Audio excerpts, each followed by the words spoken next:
record for the benefit of those that won't be able to attend. So I've already made the notification available for them in the group. Okay, so we won't want to waste our time.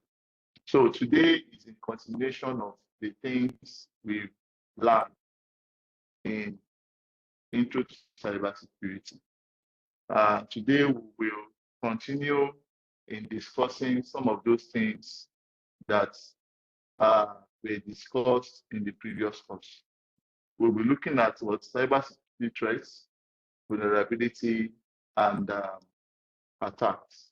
So we'll be looking at different dimensions of threats, or would be cyber-related attacks. So let's proceed. So we'll be looking at what is threat domain. What's a threat domain? Now, a threat domain basically it's defined as an area of control, authority or protection that what an attacker can easily exploit to gain access to a system. Now, it is not just only having your devices protected. The environment also needs protection because a threat actor will leverage the vulnerability in your physical security and gain access to an unauthorized facility. So which is why I always say that security is all encompassing. It's not just one way thing. Every aspect of the business needs protection. Okay, so we look at direct physical access to systems and network, wireless networking, because wireless now is not bound by the terrain of the organization. The at which your wireless network will broadcast is a signal. So as it were now, if you are in this building, you will see the name of the wireless network. If you move out of this building, you will still see the name of the wireless network. Right? So now at that point, what happens within here, we can say we have control. But what happens after here? You may not know who connects to it out there without doing normal monitoring of the device itself.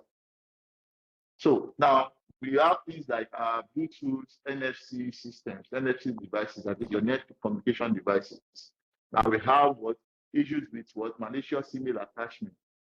If necessary training is not given, all right, an employee of an organization can receive a phishing link that has a malicious email attachment document. It could be a picture, it could be a PDF file, and such an employee downloads such a file. What happens? To compromise the entire system. All right. So now there are so many things, including the area of supply chain. Now we talk about supply chain. Now we are looking at it from the fact that the clothes that you are wearing, you are not the one that are producing. You are just the end user. Right. So what happens even when you bought the fabric, you gave it to your tailor. The tailor sold it. Now the tailor is not the only one. Because once you have the fabric, you say you want to put a button, you want to do this one, you want to buy the thread. Now, these are areas that we can look at at the supply chain before it gets to the end user. Now, an organization that is working together with or collaborating with a third party, you don't know what the security posture of that third party. So, which means that you can easily also be compromised by a third party. So that implies that when you are also considering securing your space, you also look at considering securing the supply chain. That is those you are collaborating with, third parties. You also need to put that into consideration. Are they in compliance with the regular standards, so that you don't get easily compromised by using such service or by collaboration. Now, other things, we look at your removable media, your flash drive, your memory card. What happens if also give the flash to a friend? The flash what was infected by the media or the movie, the whatever picture that was transferred. Now I'm also thinking, well, everything is good, go to the office the next day. Shegun decided to get the flash, use an official flash drive, plugs into your back his own system. Now, other people also collect the flash, not knowing that so has borrowed a friend such a flash. So now that is basically those areas where things like have to do with what policies must be in place. All right. So now, cloud-based application. Now, for cloud, you don't have control literally over what happens with your information. So now, what happens when your cloud service provider gets breached? In such scenario, it makes your data exposed. So, which simply implies that even you, as a client, before moving your data, you provide some level of security, by encryption. So that even if your cloud service provider gets breached, your information will still require an additional level of effort to access your data. Right. So these are some of the things that is being considered. Okay. So now let's look at the different types of cyber threats. The different types of cyber threats. Now they are in different categories.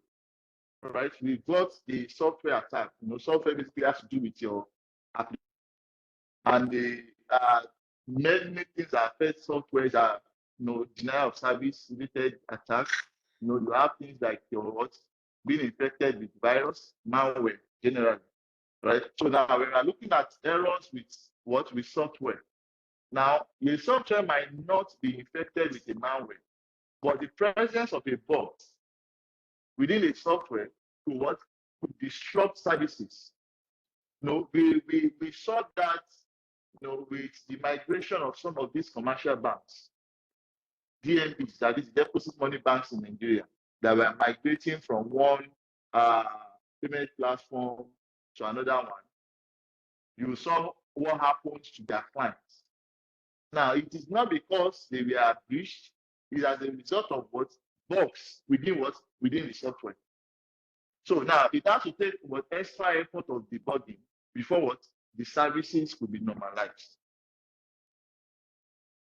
Now, when we look at other things like sabotage, we've seen the issue of sabotaging, whereby because of the fact that an employee has access to has privilege to some resources, now it can be disgruntled and decide to destroy or steal such resources.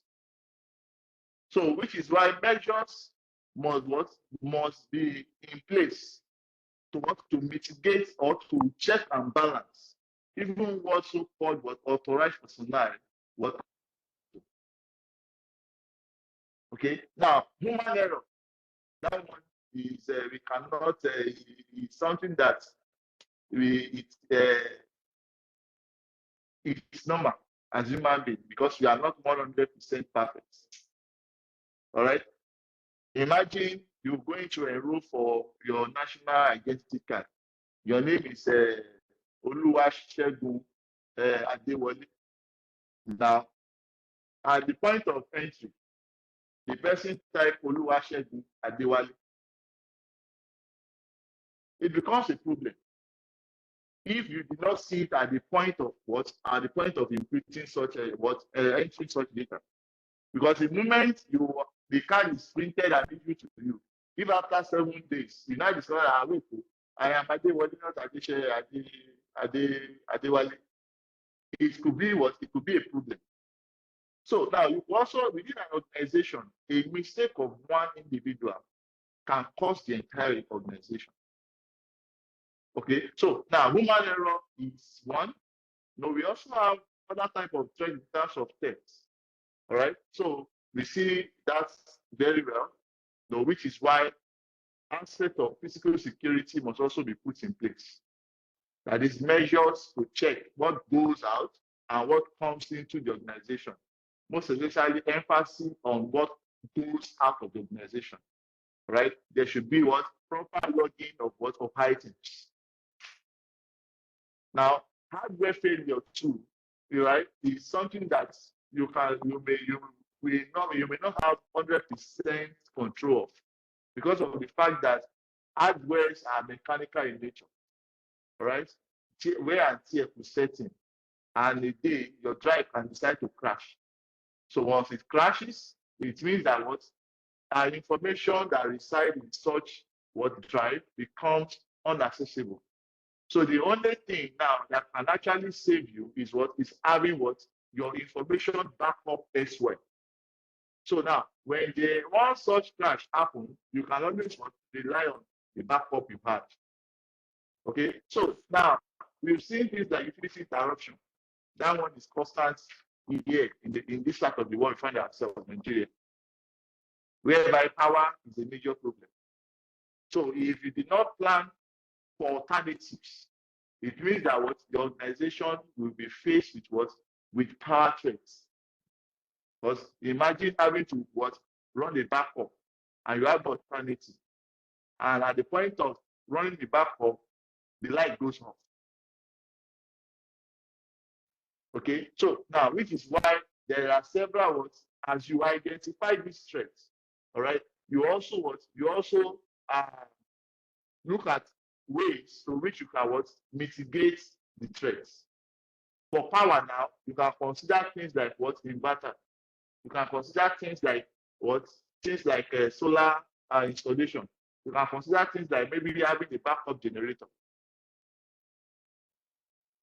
All right. So we have natural disaster. Now, for natural disaster, you also need to plan for it. You also need to plan for it. You take a look at the terrain of where your organization is situated. All right. So that will help you in designing the building itself. All right. We will also look at things like where for natural events, you don't have control over it, because earthquake will not tell you when it's coming. You can only get maybe notification, and when you get the notification, you start preparing yourself for what is coming, right? Either by evacuation or by fortifying your building. Flood. We have some part of the world that has their own unique natural disaster. It's just a recent flood that's become our own natural disaster. Before now, we don't usually have issues of flood. Okay, so now, which means that in that particular organization where if you find yourself in a location where flood is an issue, so it means that your building must be highly ranked. So your equipment also must be, at least by the time the flood comes, right? It doesn't affect the level of the floor where you've got those equipments. All right. So now, when we are considering internal and external threats, we know internal threats sometimes could be unintentional, and sometimes it could be intentional. Unintentional, like the example I gave for Nonso the other time. Intentional could not be maybe because of the fact that there's a rift between A and B. Now A decides to show that B is not working and what sabotage B. And at the end of the day, the consequence is brought by by the organization. Or the organization is not doing well.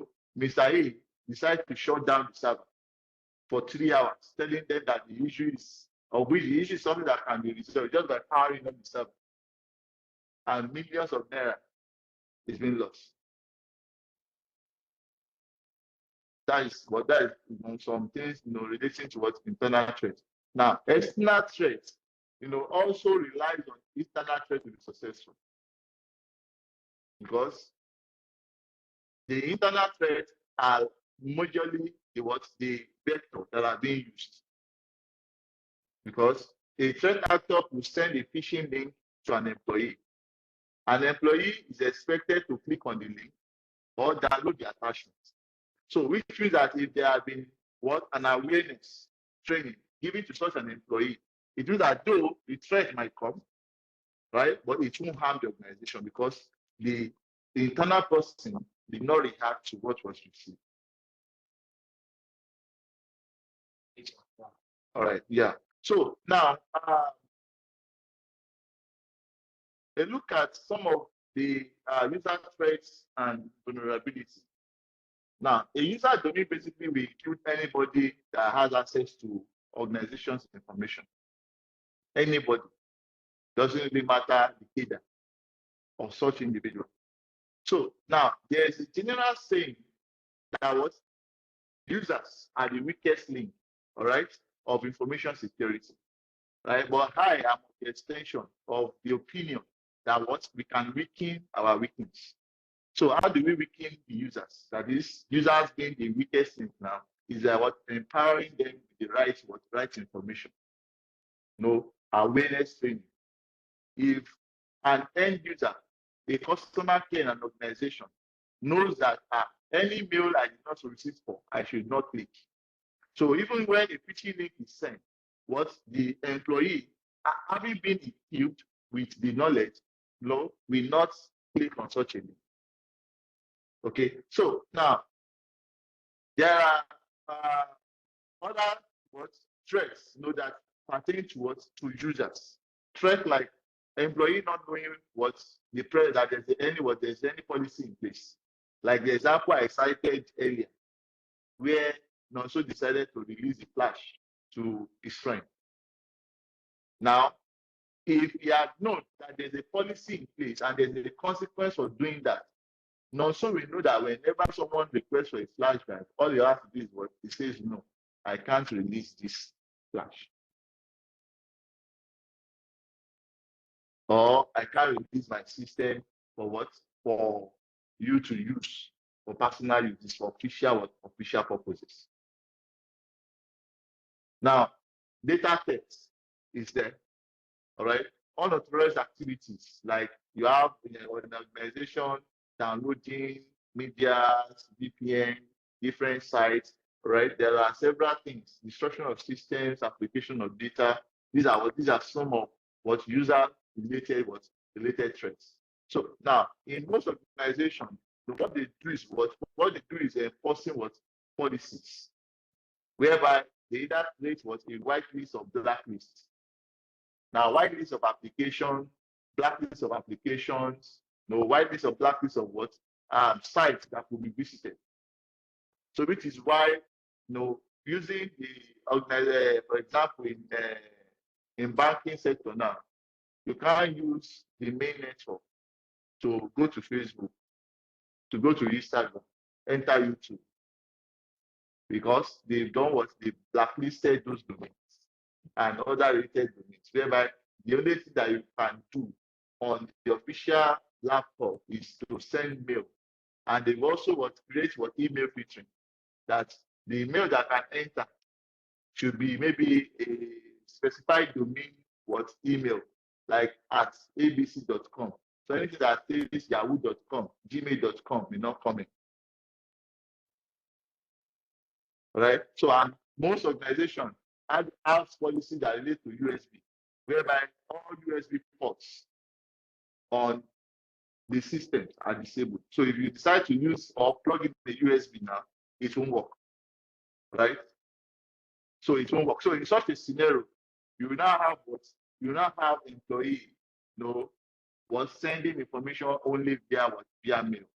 And the essence of that is also to monitor what information goes in and what information comes in and what goes out of the network. So this way, in one way, they are trying to prevent data loss too. Okay, so now devices. For devices there are so many threats that pertains to any device.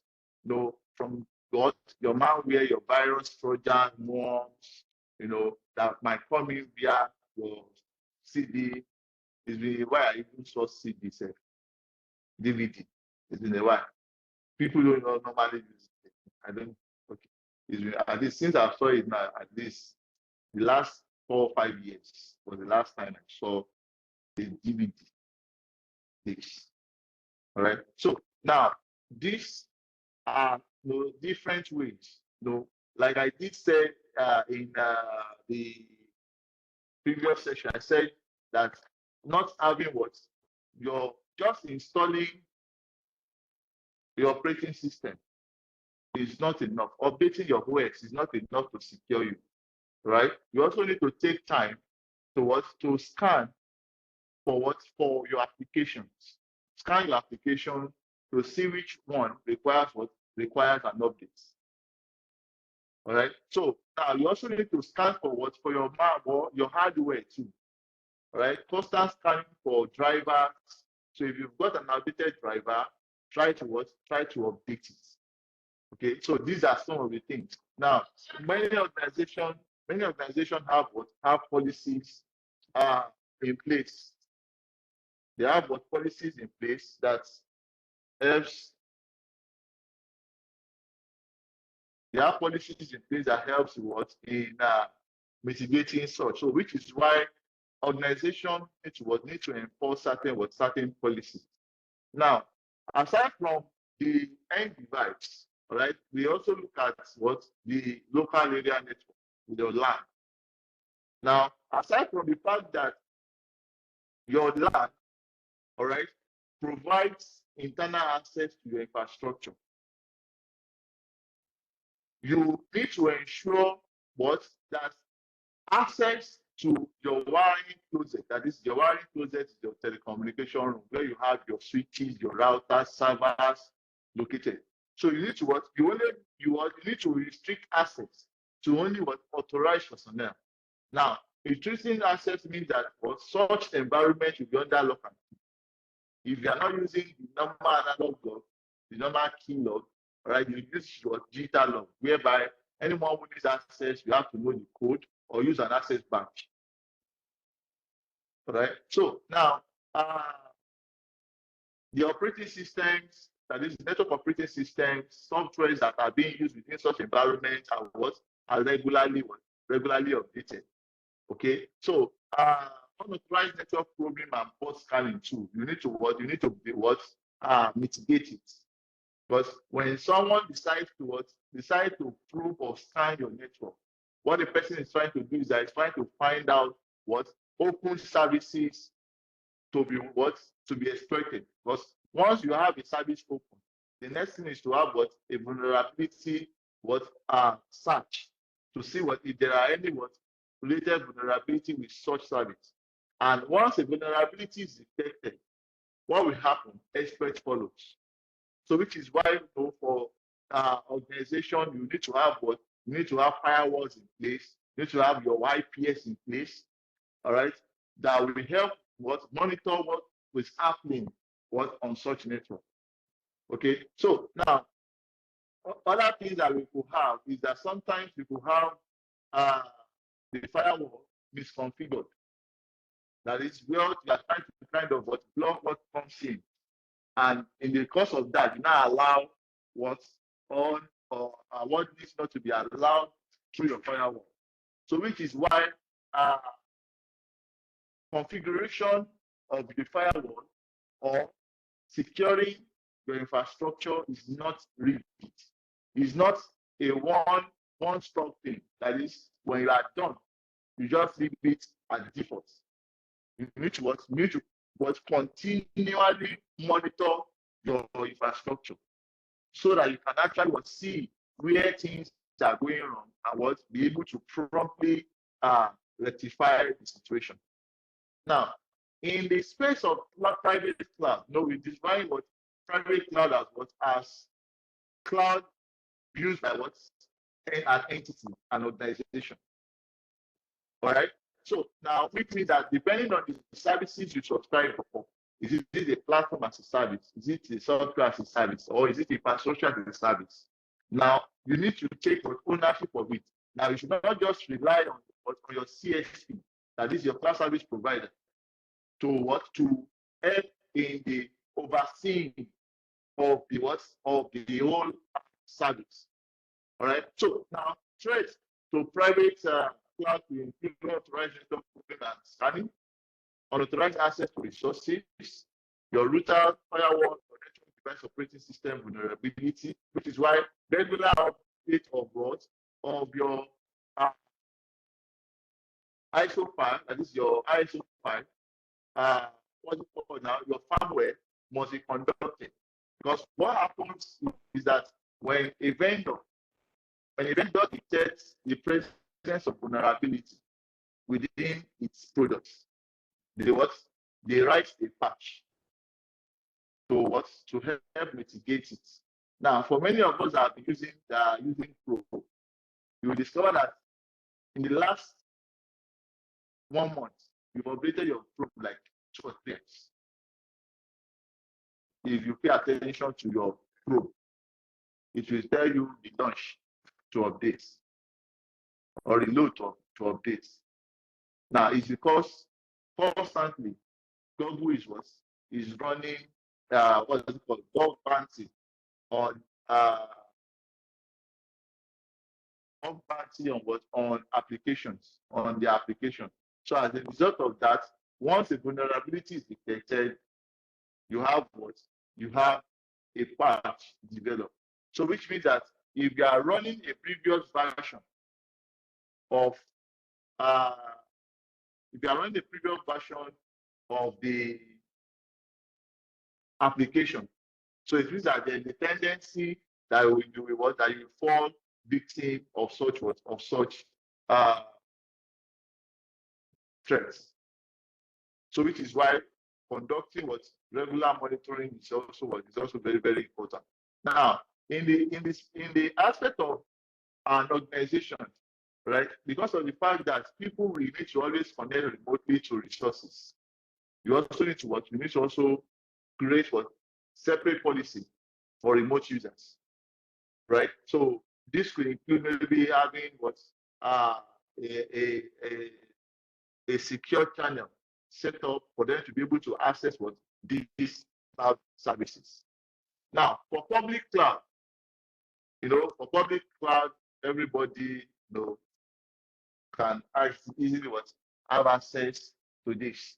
So organization can share resources, for both end users, third party, just mention them, right? So now 3 subscription-based model of public cloud services that organization may choose from. We have software as a service. Now, software as a service, for example, Bank ABC can decide to go for a CRM, right? That is a customer relation manager software, right? To be able to keep track, ticketing, and all of those things. So now, in such a way, the organization must also make adequate provision for backing up of their logs and regularly updating that particular software. Now, we also have things like platform as a service. Now, with the platform as a service, organization is allowed, right, to develop, to manage, to its own application. So which means that on such a thing, the organization also must be able to monitor what is being developed on such a platform. All right. So they need to offer some level of security on their services or on the applications developed. Now, infrastructure as a service. Now, infrastructure as a service is more or less like, instead of me going about with my laptop, all right, I can subscribe for infrastructure as a service. Meet a cloud service provider, subscribe for such a service, and do what? And anytime I want to go, I can just log in via my phone. The laptop already has the configuration over there. So I just log into whatever thing that I want to do. All right. So now for such thing, our organization will buy the maintenance now of the infrastructure, irrespective of whether it's a router, a server, a switch, mention them, it's on the is a shared responsibility. Many people believe that just subscribing to cloud is all. It's not all, because it's a shared responsibility.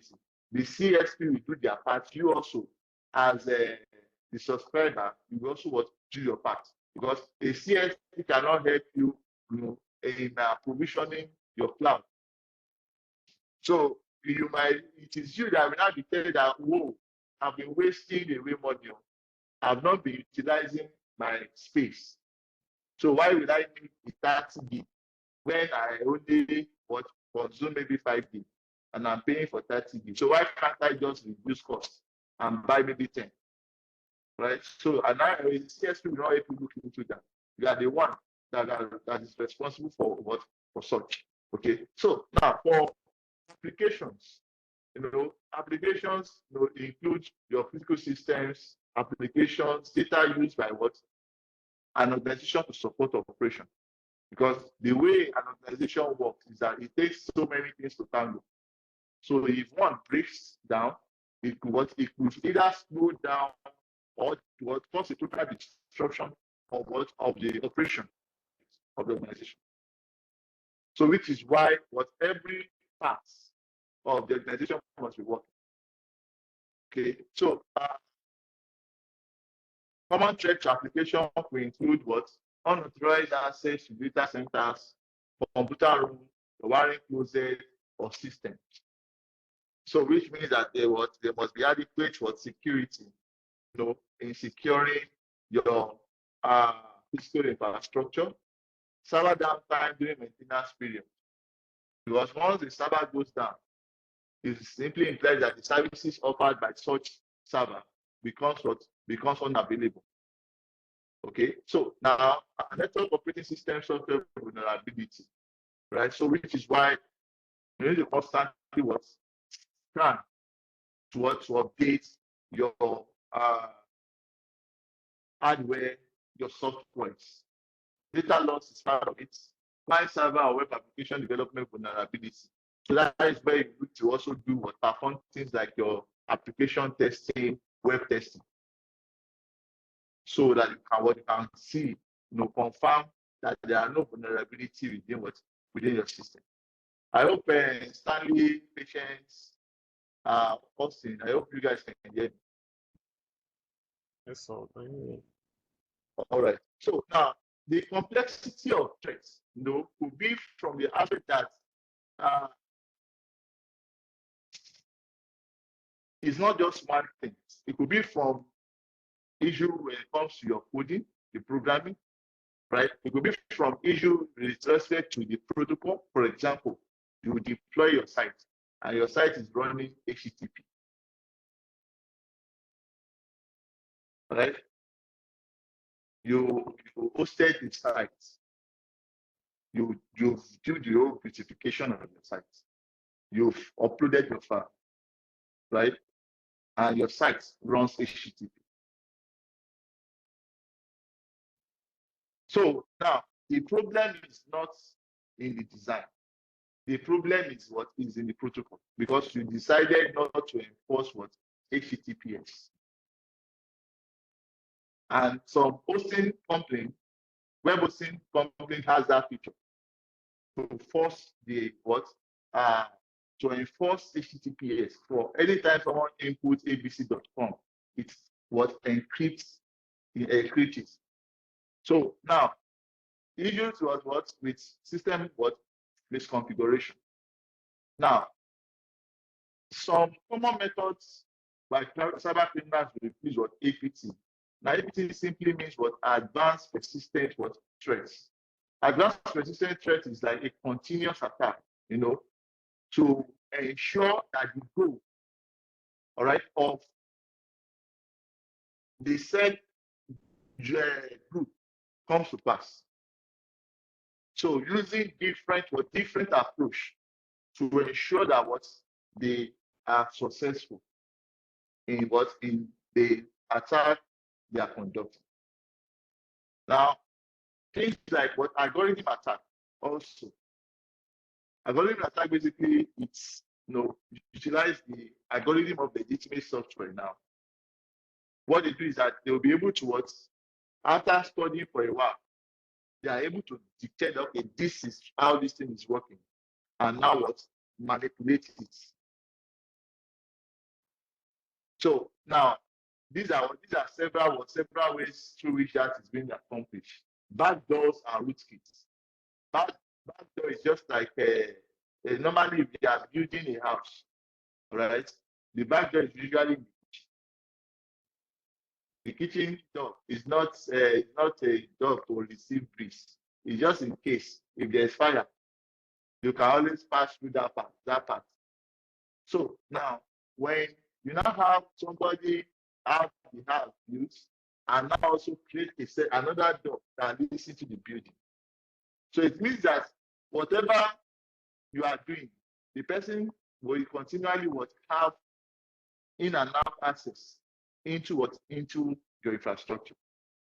So which is why most times when there is a ransomware, what we do recommend is that do not pay. Because if you pay, there is a tendency for the threat actor to create a backdoor. So let us forget about what is lost. Let us try and see how much we can recover. Because the backdoor will continually give access to the threat actor, if not detected. Okay, so now for rootkit is not a backdoor, right? Rootkit is just giving the attacker the full privilege to manipulate your code. So now when your system is infected with a rootkit, even if you install the antivirus, some antivirus will not be able to detect it as a malware because it has been able to match itself with legitimate software. So because a rootkit will give the attacker the privilege to manipulate your code. Now, I don't know if it's still available, but some years we have this developer option on Android OS that gives you, if you know your onion, you are good. You can change how your phone looks like. You can reprogram your phone. Okay, so now that is just the same way. But when a system is rootkit, you have an escalated privilege to do whatever thing I want to do on such a system. All right. So now, threat intelligence and research sources. In the US, even in Nigeria, as we speak, we also have our own Nigeria Computer Emergency Readiness Team, NGSAT. In US, we got US SAT. So the job of these people is to kind of create an avenue for information sharing, so that I get to learn from you, you get to learn from me. All right. So now there are different formats through which this information can be shared, right? And there are different places where you can conduct or research threat intelligence. For example, the dark web. Now the dark web is like you have an agent that goes and pretend like a drug dealer, a trafficker, right? Just be able to know how they peddle the drugs, and at the end of the day, find a way of reporting, and they apprehend those guys, right? So that is the same way we have the dark web. So which is why even if you have the opportunity of visiting the dark web, right, you should know what you are doing. Let your intention be known to some extent. So by the time those are monitoring, they won't take you in as a threat actor, right? So now we have IOC, indicator of compromise. Now, indicator of compromise basically it's an evidence that something really has happened, right? So which means that there must be detail about such events. That will let us know. I remember some of the investigation that were conducted on some endpoints, right? It was detected that a particular one was downloaded from maybe a media site, this movie site, and all of those things.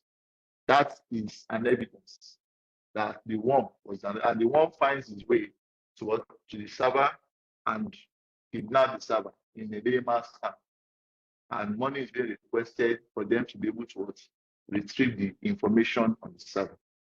Right. So now there are several vectors that could be used, in carrying out an attack.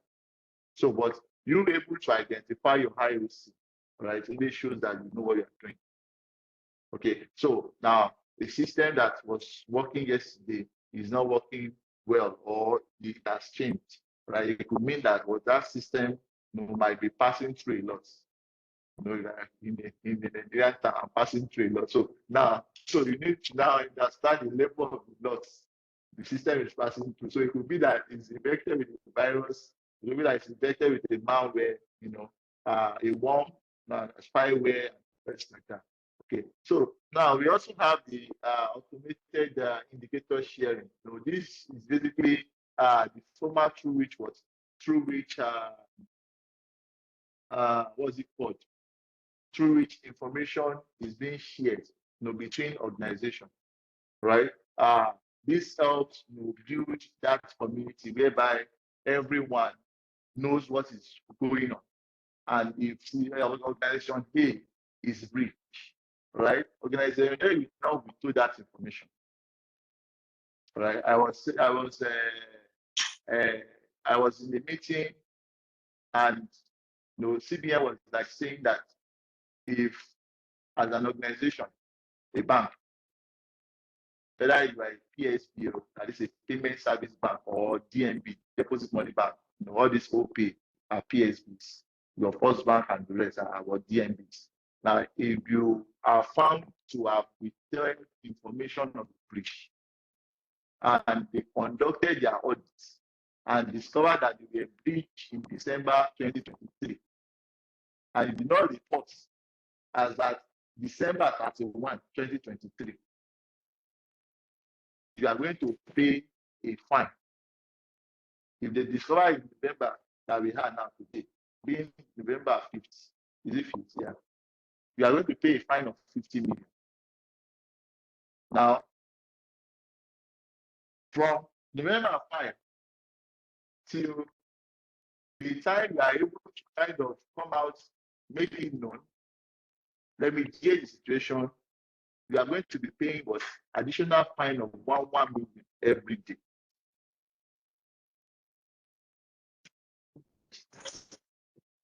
So now, imagine a scenario whereby an organization withheld the information.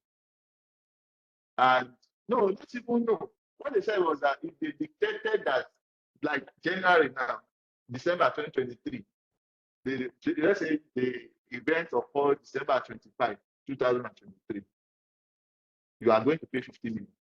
So from December 26 till when they discovered themselves, you are going to be paying 1 million every day. So imagine 1 million from December 26 to November 5th, 2024. Now, the essence of that framework is just to discourage auditing of breach. Let us know. They also said they let us know. We will not disclose your identity. We will just say maybe specimen B was hit with this. So guys, try as much as possible to scan the network to see if the presence of that thing is available. And this is the recommendation to mitigate it. All right, but we don't want, because of competition now. That is just it. Okay, so now look at deception is the next session that is being discussed. So here we're looking at social engineering. We've actually discussed some of these things in our previous module, right? So social engineering basically is a way of manipulating what a victim to divulge what's sensitive information, right? So there are different ways through which social engineering, right, could be conducted, right? We have things like pretexting, right? Pretexting, is basically you lie, all right, to gain access to what confidential data, right? So you have things like what something for something, 5 gig for your information, and the 5 gig you may not even get it. All right. So identity fraud. So basically, you have that being used as impersonation, right? So basically, obtain those, get access to certain services. Now, cyber criminals rely on several social engineering tactics to gain access to sensitive information. Authority, authority in the sense that when you have your boss talking to you, or I decide to impersonate your boss, and your boss cannot be talking and you be talking, you have to do what he asks you to do. All right. So things like intimidation too is there, right? Having with that, you are being compelled to do what you are asked to do, right? Consensus are okay. The federal government of Nigeria has decided to. So it's like so I will not be the only one out. Let me join. All right. So we have things like scarcity. Hey, in the next 2 hours, the promo will be ending. All right. So you will not look at that.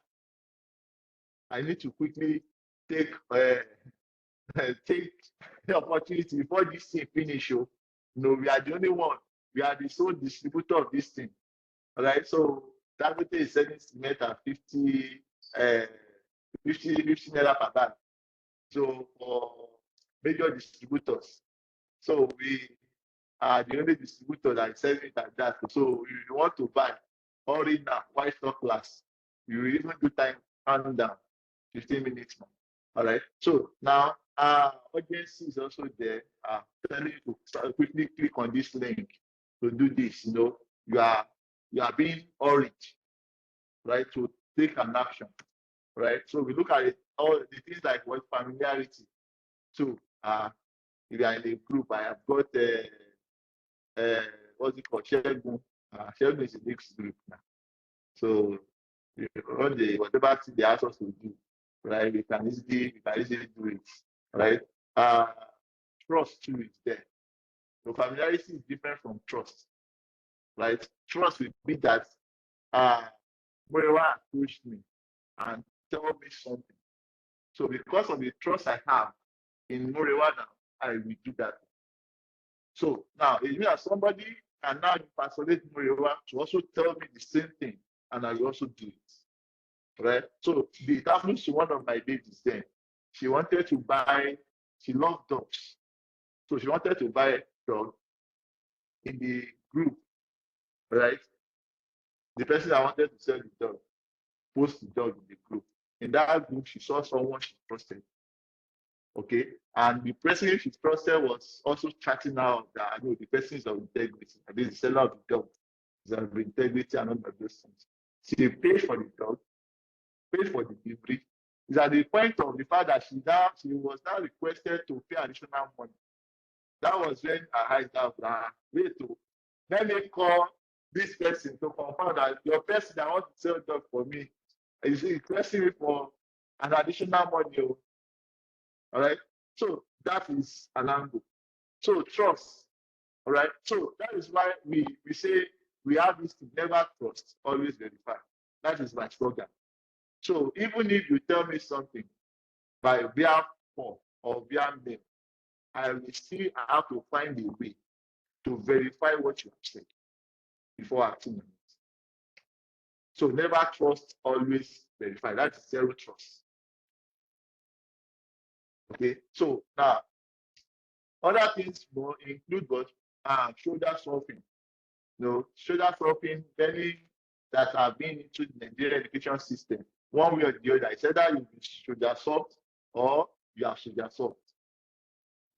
That is, you are trying to, they have this normal thing, giraffe. When you are giraffe, that is the Nigerian meaning or synonym for soldier salt. So you are giraffe. So you could stand in an ATM gallery and insert your PIN while trying to put in your, what's it called now, your PIN. Somebody is able to capture the PIN. And as a result, maybe by the time you've made the withdrawal, you want to remove your card, it might shake your body small. Your card falls. So since it knows you are using ABC Bank, all right, you also produce a fake ABC Bank. Now, if you are not holding the card too tightly and the card falls, it swaps the card and give you the wrong card and take your own card. Now, it already knows your PIN. So there is no way you can deny that you were not the one that came to withdraw, especially if the camera at that point did not capture. All right. So these are things. All right. So another one is in the area of dumpster diving. Dumpster diving, we don't usually look at it here in Nigeria, but it's actually especially for high profile individuals, because they believe that some of them will always trash their can, and in the trash bin, will contain some information that they may need. So, which is why for disposal of waste, waste especially confidential documents, all right, you store in the burn bags, or you shred the documents. Sometimes it is recommended that you even burn it. All right, you burn it. Okay. So now other things are impersonation. Impersonation is common, where they pretend to be somebody else. I was in my ethical class and I put the phone on loudspeaker for the student to hear what the person is saying. And he was saying, it's Pastor James, something, that we have Zoom meeting. And they are going to send me the code for the Zoom meeting now. And I just, so after he has finished, I just said, you want to scam your grandfather? Or do you want me to even scam yourself? So now you see just turn into something else. I just put an end to the call when it was getting too much. So now that is what impersonation can do. Right? So the victim has already been impersonated. So now looking for somebody else. So if the other person also is not careful, the other person can also fall. Okay. So now, you have things like the ox. Ox basically is having to deceive or trick someone that can cause just much destruction as a national security breach. Now, a typical example of oxing is when you have these forwarded many times messages. I do tell people that if you send a message to me and I see it forwarded or forwarded many times, that's the bus stop. It won't go again.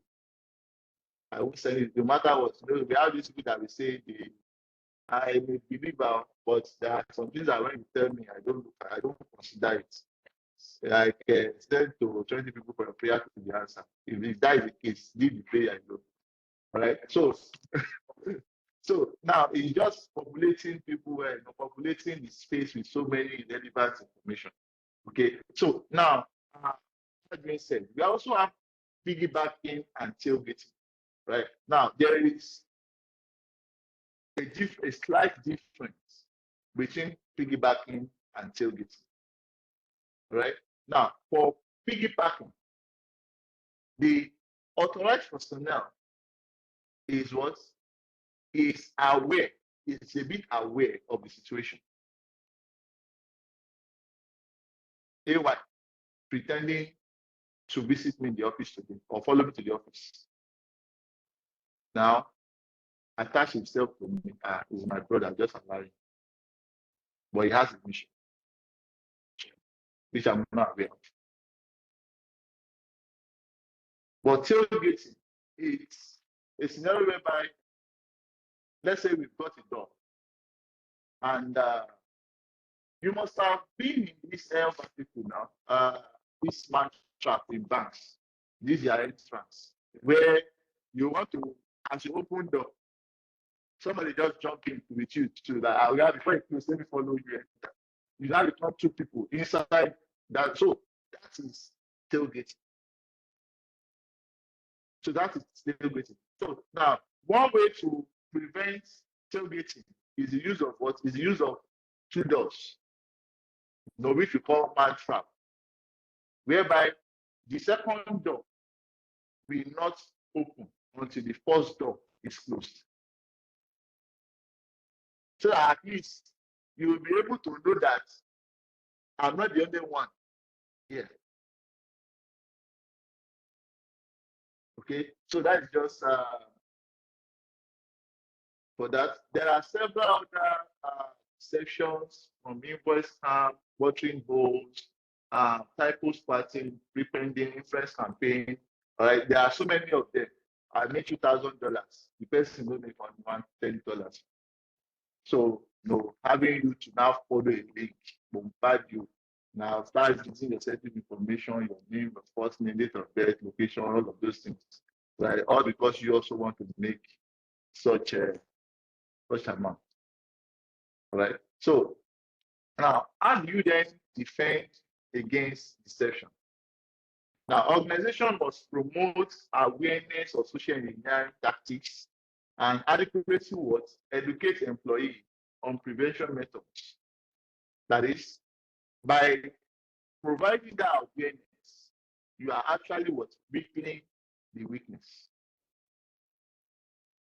Okay, so now things like never disclose confidential information, credentials, via email, chats, that is via unencrypted channel. That is just it, right? So ensure that any information that is to be circulated, that is any confidential information that is circulated, it must be encrypted. Okay, so now resist the urge to click on what's enticing. So when it is too good to be true, avoid it. When somebody tells me that he makes $100,000 a day,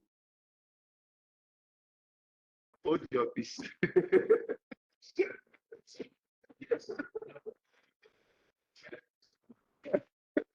Thank you. If I'm making $10,000 a day, and I'm asking you to pay $10,000 to come and learn, you know something is wrong.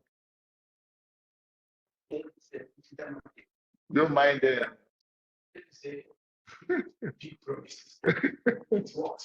So now, leads that are too good to be true, avoid clicking on them. No, those are some of the awareness that you can give to users. Right? Be really of uninitiated or automated downloads. That is, if you do not initiate it, if you don't ask for it, if you don't request it, don't click on it. Right? Establish and educate employee on key security policies in an organization setting. Right? You need to let them know that, okay, we have what acceptable use policy. Okay, we have password policy, we have this policy, we have that policy, and let them know what each of these policy entail. It is very, very important.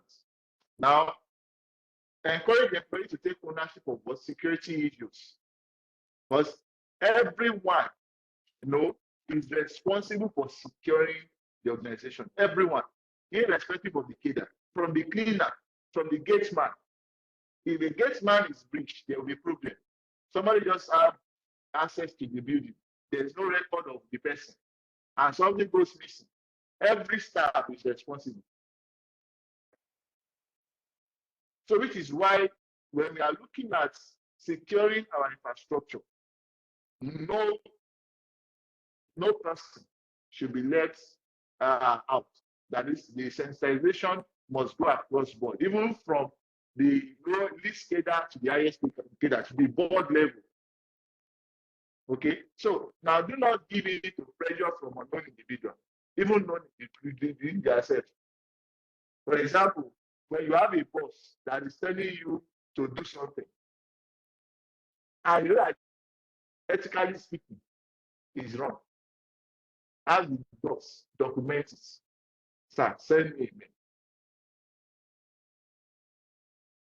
So at least you won't be the only one to pay before. They will blame you, but there's an evidence that what that shows you did not act on your own. Okay, so now here is just a simple task. It's more or less like it's an assignment. Maybe an assignment for us. Just explore social engineering tactics, those things that we discussed, and then create a cyber awareness poster. Just a small, maybe one small PDF. It could be PDF format, or you could use a PowerPoint to design it and then convert it as a PDF. So something that will portray, don't know, don't click, something like that. If it is too good to be true, don't fall for it. Something like just come up with something, come up with an idea, so we can then come back and share, our posters on different platforms and even in class. Okay. So now let's take a look at the other section on cyber attack. Now, what's the difference between the common malwares or malware that we've got, different types of malware? All right, we are already familiar with what virus is and what worm Trojan horse is. All right, now there are different types of malware, but the three major malware are virus, worm, and what? Trojan horse. Now, a virus can only be executed or replicated if the file to which is attached is launched. So, which means that a virus can lie within your system idle until when you click on that file to which is attached. All right. So now compared to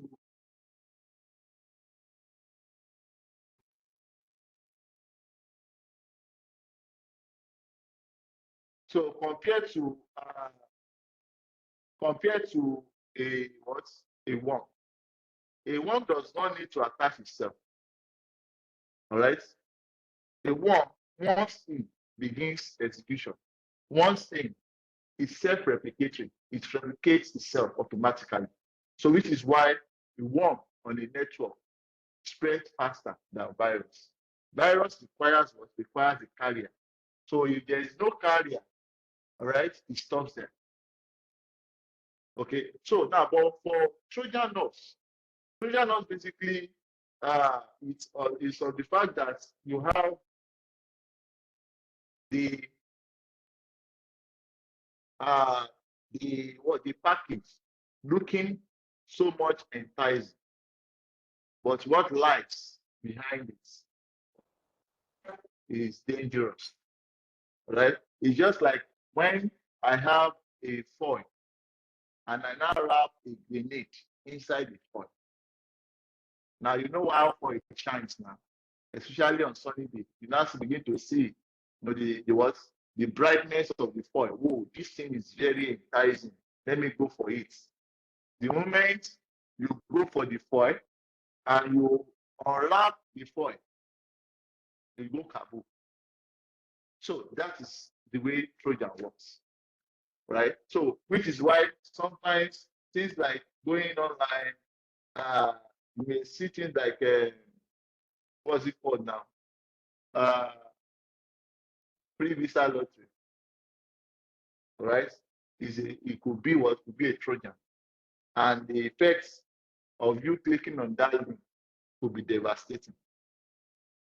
All right. So now another one that we have, is what is a logic bomb. Logic bomb can be any program designed to achieve a goal. And basically, in achieving this goal, it could be done in a set time. Maybe it has been configured or scheduled, right, for 9 a.m. December 1. So it will be there until December 1. Most especially if maybe you are connected to the internet at that time, or fortunately and unfortunately for you, fortunately for the attacker, unfortunately for you, your system clock is up to date. So the moment is 9 a.m. December 1, whatever the program has been scheduled to execute will be executed. So it could be a total destruction of the system. It could be to exfiltrate data. It could be to cause disruption, within your system. So that is just basically what logic bomb does. Now, for ransomware in a sense is just what is it's basically digital kidnapping. Digital kidnapping in a sense that until a ransom is paid, you do not have access to a restricted data. Until a ransom is paid, you will not have access to your restricted data.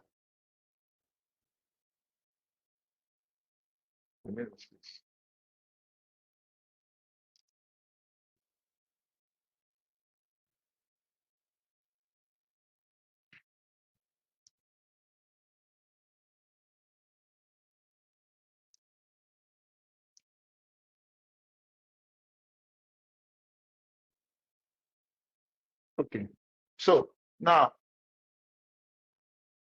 a ransomware basically comes into your system most especially via attachments, visiting malicious sites. So which is why most times it's good subscribing for streaming service is good than a streaming service like your Prime Videos, Netflix, and the rest of them. It saves you a lot because you're going to some of these sites to download movie. You may be on your own because you don't know the intention of those hosting the sites. Okay, so let's be careful of that. Now we also have denial of service.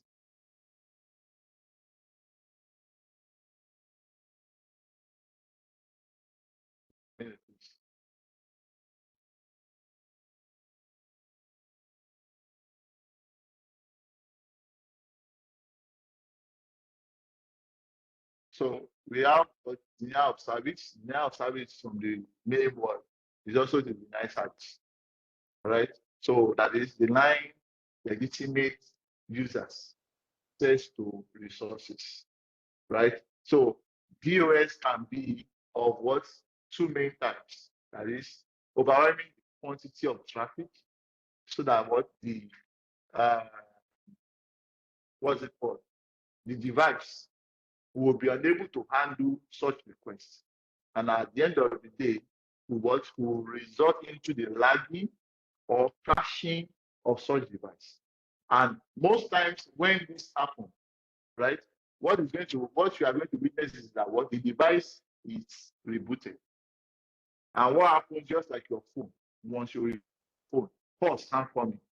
So the moment the device is trying to come back up, services are off, and users are restricted or denied access to the service, denial of service. Or it could be it could be via malicious formatted packets.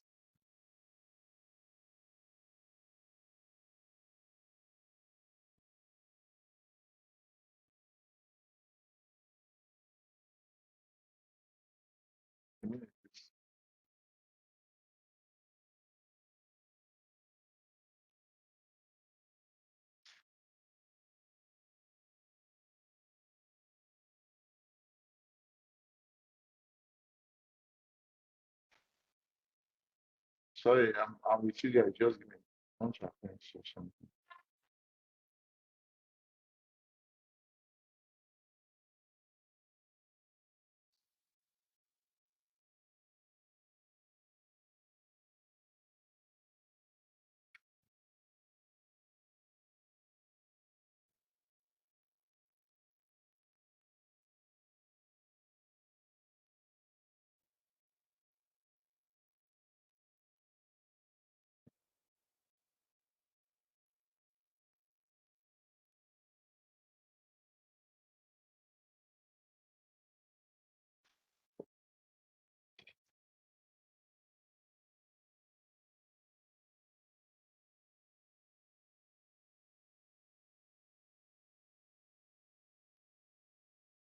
Yes, give me a minute.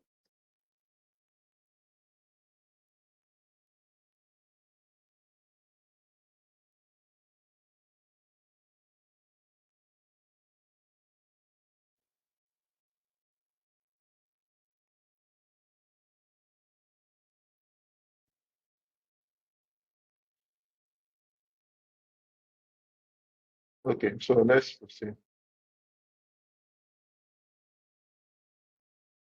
All right, so now I look at DNS. Now, DNS is an integral part of communication. Currently, I want to write an article on DNS. Now, DNS, it saves us the stress of having to keep numbers, IP addresses. Now, DNS services will also be vulnerable, right? And as a result, a threat actor, that is the cyber criminals, could take advantage of the vulnerability, within this service, like DNS reputation. Now, DNS basically is used by DNS servers to translate domain name, as you know. So now, if a DNS does not know an IP address, what happens is what? It contacts the other DNS, and the progress go on and on and on and on and on and on, like that. So now, we also now have what DNS cache poisoning or DNS spoofing. Now, spoofing, like I just said, is what is impersonation. So it's impersonation where you have what a malicious DNS server impersonating what a legitimate DNS server. So, which simply implies that whatever traffic that ought to go through will be redirected to what malicious sites. So you query for anything, you will find yourself on malicious sites, right? Where you have what DNS spoofing successfully launched. All right. Now, DNS hijacking. Now, DNS hijacking basically is a situation whereby an attacker wrongfully gains control of a target DNS information. So with this, what happens? They can easily manipulate such. So which is why for domain administrators, they need to ensure that they secure their user credentials. Because compromised user credentials simply means that whoever has access to such backend now can do whatever he or she wants to do. Okay, so now the URL, that is Uniform Resource Locator, right? So now the Uniform Resource Locator basically helps in the area of having to deal with the transmission or the access of contents. Now, a URL will always contain the scheme or the protocol, letting us know what service you are requesting for. So which is why if you are requesting for web services, you will always see HTTPS. Then the domain name www.xyz.com.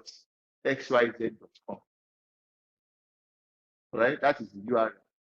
Right? So now a threat actor also can manipulate this URL,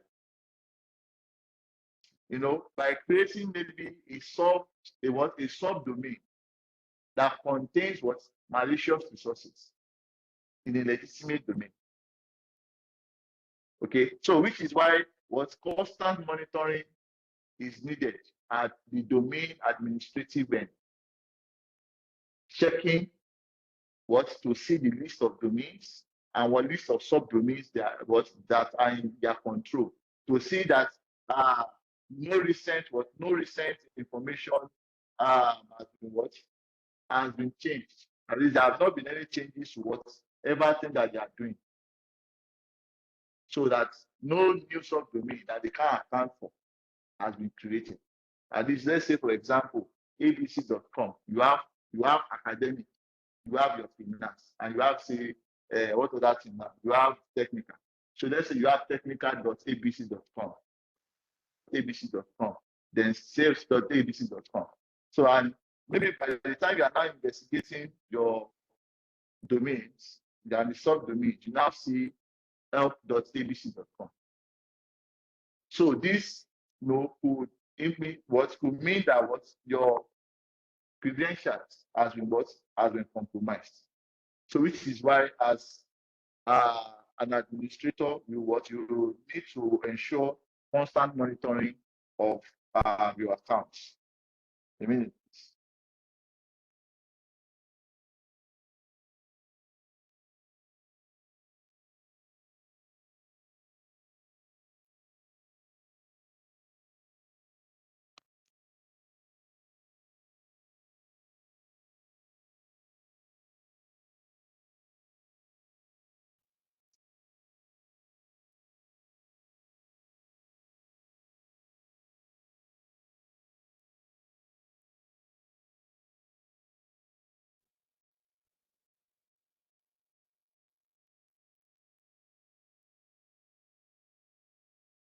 Okay, so now, aside from the applications being looked at, so we also consider layer 2 based attack.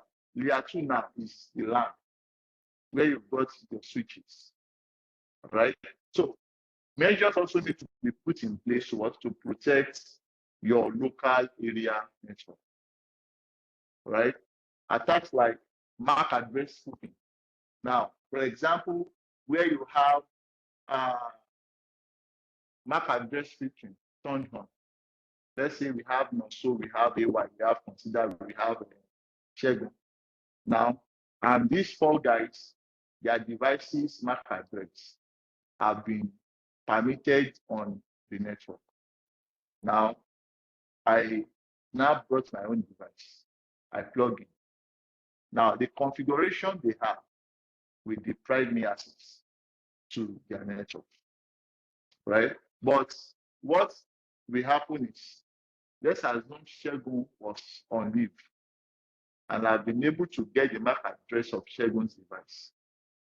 Now, with the necessary tool software, I will impersonate Shegun and clone his MAC address on my system. Now, what happens? The moment I plug in, they see me as Shegun. And since Shegun is not online, I what? In my system.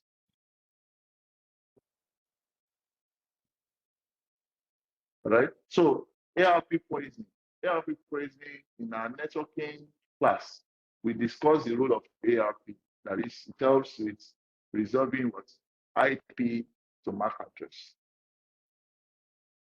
All right. So we simply implies that an attacker can poison the ARP cache and impersonates, resolves its own to its MAC address. And when that happens, the device will be communicating with a malicious user. Same thing goes with IP spoofing. Now, we also have situations with MAC flooding. You know how flood works now. Flood will be carrying away everything. So now an attacker will also launch a mass flooding attack, whereby we will be so preoccupied with fake MAC addresses that legitimate device as a plugin, they won't find a place to stay. Because the threat actors has flooded the MAC address table with malicious or fake MAC addresses. So legitimate devices cannot come in. So, and as a result of that, they won't have access to the local network. All right. So now mitigating against LAN-based attack, comes with the fact that you need to implement LAN port security. Your switch port security must be implemented. Now, creating things like trusted ports. These are ways to mitigate against layer 2 based attack. Now, man in the middle or man in the mobile attack. With man in the middle attack, man in the middle and man in the mobile is the same thing. It's just that one is a mobile device, one is on a normal system or normal environment. Right? The essence of MITM, is basically to what? Is basically to inspect traffic. Right? So now, if peradventure there are no encryption in place, it simply implies that the attacker can easily manipulate the information, can read or is dropped. That is another term. Is dropping into conversation transmission. So we can see what transpires between point A and point B. So which is why it is important for every communication to be encrypted. Okay, so let's move up because of our time. Now, zero-day attack. Zero-day basically is an attack that has occurred and was only detected after it has occurred. So that means the day the attack occurred, we didn't detect it. So maybe it's as a result of new policy that we just implemented, or as a result of an audit going on. We now discovered that this is an event. This is a true positive event. Okay, that is when we now develop a rule that can help detect and mitigate subsequent occurrence of such events. Zero-day attack. It has occurred before it's been detected. Okay, so that's just the concept of that. So now, keyboard logging is also one thing. Keyloggers. Okay. You said?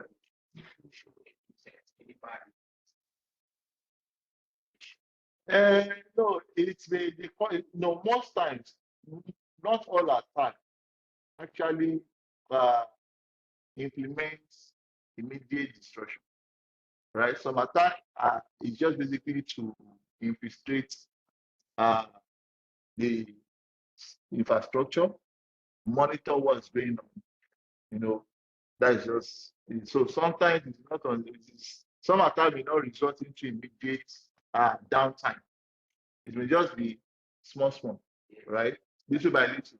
So get information, know more about the devices, know more about people that are using it, access their database, get necessary credentials, funnel it via DNS or whatever.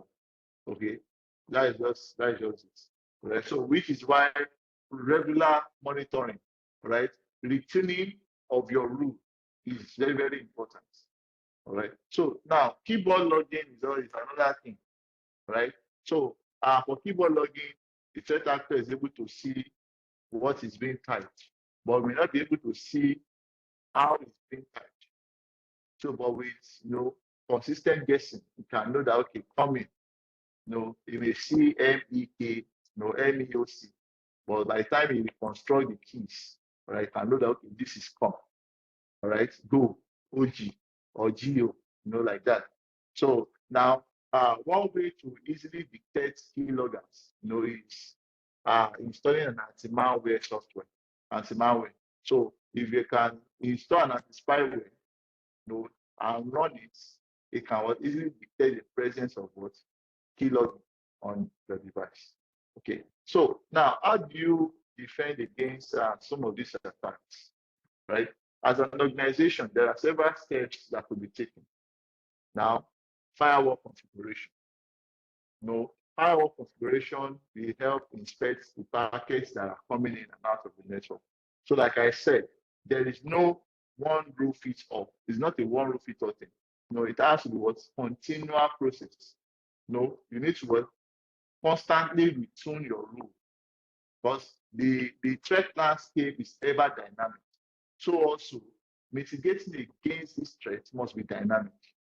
Right? So that is why most times we rely on machine learning, AI also. I was telling someone, I said, AI has its pros and its cons. So as cyber criminals are utilizing AI, defenders too can also leverage AI. So that is just the way it is. So ensure that patches and updates are current. Distribute workload across server systems. Implementing things like load balancing, so that one server is not overwhelmed with requests. All right. Now, network devices use ICMP packet to send error messages. So now, most times, that is why I said, when you issue your PIN to some sites and you don't get a response, it's not because the site is not available. It's just because a rule has been implemented that blocks that blocks the device over there, responding to your ICMP request messages. Stanley, I believe you can hear me. Yes, sir. Can. Okay, so let's see how far we can go. Now, wireless and mobile device attack, grayware, and smishing. Now, grayware basically is any that is an unwanted application, behaving in an annoying manner. Okay, so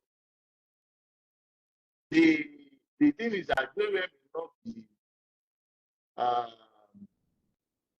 malicious in nature, right? It could be basically the fact that it wants to get information, right? Share your location. Okay, so smishing is text SMS phishing, right?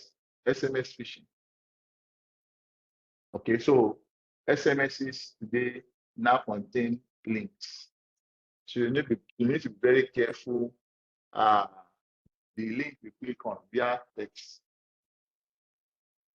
So smishing. Now, rogue access point. Now, a rogue access point basically is an evil twin where you have a malicious or a malicious identical AP setup where you have ABC network and another one ABC network. So if you connect, now the essence of it is that if you are able to connect to the malicious one, you'll be forced to input your credential, which is the pre-shared key. Now, the threat actor is already monitoring the traffic. So the moment you input the pre-shared key, what happens? The threat actor is able to get the pre-shared key of the original wireless access point. So because you try the pre-shared key 1, 2, 3, 4, 5, it will deny you. You keep trying, you try it again to deny you. So the moment is able to capture that packet, able to inspect it, see the key, put it into the rogue access point, and you have access to the rogue access point. So whatever you do at that point is monitored. Okay. So now RF jammer, radio frequency jammer. For radio frequency jammer, we already know that from our networking class, we already know that what wireless signal are susceptible to what RFI and what EMI. So even lightning strike or noise from fluorescent lights can affect the wireless transmission. Okay, can affect your wireless transmission. So now, in order to successfully jam a signal, the frequency, modulation, and power of the RF jammer need to be equal to that of the device that the attacker is seeking to destroy. Right. So now, a jammer basically is a device that is used in blocking signal. Now, if they come to Lekki phase one now, our location here, and they jam the cell tower, you won't be able to make calls. Calls will not be able to come. So until they are done with whatever thing that they want to do. Now, most times, this what's it called? Sorry, please.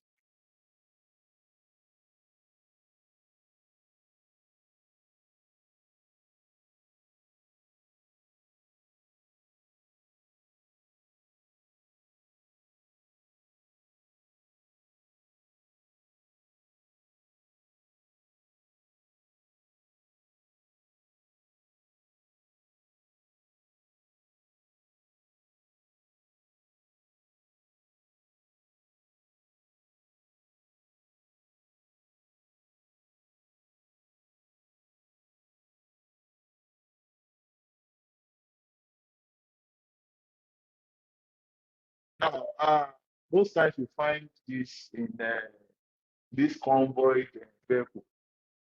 You know, they have these RF jammers. They put one in front. They put one in the back. Now, the essence of the jammer is to ensure that there is nobody listening to the communications of the vehicle. So they will not be able to predict that, okay, their principal is going left or their principal is going right.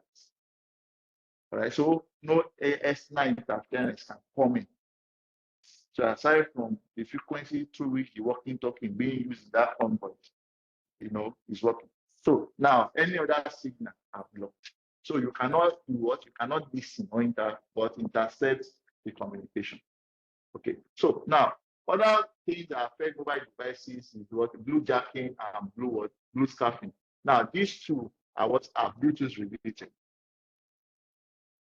So which is why for end user, to mitigate what Bluetooth related attack, that is blue jacking, blue scarfing, you need to ensure that your Bluetooth is off when not induced.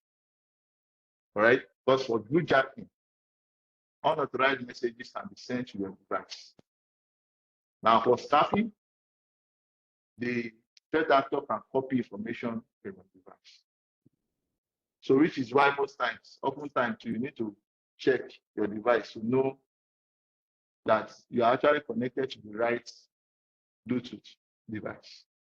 Is important. Okay. So mitigating against Wi-Fi attack against Wi-Fi protocol. So remember when we were discussing the setting up of your Wi-Fi, we said do not use the wired equivalent privacy. Don't use the Wi-Fi protected access version 1. That if your device, you work in an environment whereby WPA2, all right, is the predominant device, that is most devices that are there runs on WPA2, deploy WPA2. At least WPA2 is the most secure in such setup. But currently we have WPA2. Okay, so but if the environment support WPA3, it is recommended that you activate for WPA3 as your encryption method, not WPA2. Okay, so but don't in any way do not go for what WIP or WPA, because they are less secure. Okay, so now ways to mitigate against Wi-Fi and mobile attack. Ensure that all default information, like I've always preached, all default information of your device, your device is is changed. Restrict access point placement. That is, when you are placing your access points, place the devices within within a parameter. Just to ensure that no authorized access is granted to into such a device. Now, use your wireless LAN tool like Nest Tumbler to detect any rogue access point or unauthorized workstation. Now, the essence of that is to be able to detect that which device is also broadcasting as my name. That is just the essence of using your wireless scanning tool to scan your environment to see that, okay, I have 2 devices called ABC, right? So if you are now seeing 3 devices, you show that the third one is a rogue device, right? So that might now mean that we need to change maybe your name, So now develop a policy for guest access to organization network. Now, when you have your Wi-Fi, right, what is best is that for guests, you can create a guest network. Now, what the guest network does is that it only grants the guests access to the internet. So you won't have you won't have to go to the stress of configuring or giving the guests regular access.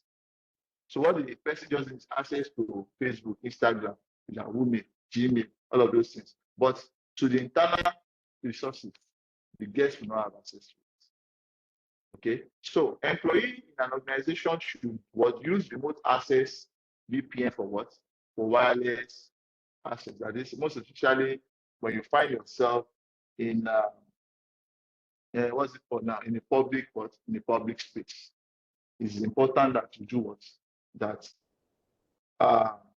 ensure VPN is on. For example, you find yourself in an airport, a public Wi-Fi. You need to ensure that you have a VPN turned on. So if you are to do anything confidential, so you don't do confidential stuff, on your normal network. That is a public Wi-Fi. So have VPN turned on. At least to some extent, you trusted the VPN. That was why you subscribed for your service. So that is just that. So for should we stop here? It's 11 already. Okay. So tomorrow we will chapter 1 and also ask questions with respect to the module. If time permits us, we may look at the second. Okay. Or do we have questions? Let's ask now. Or let me see.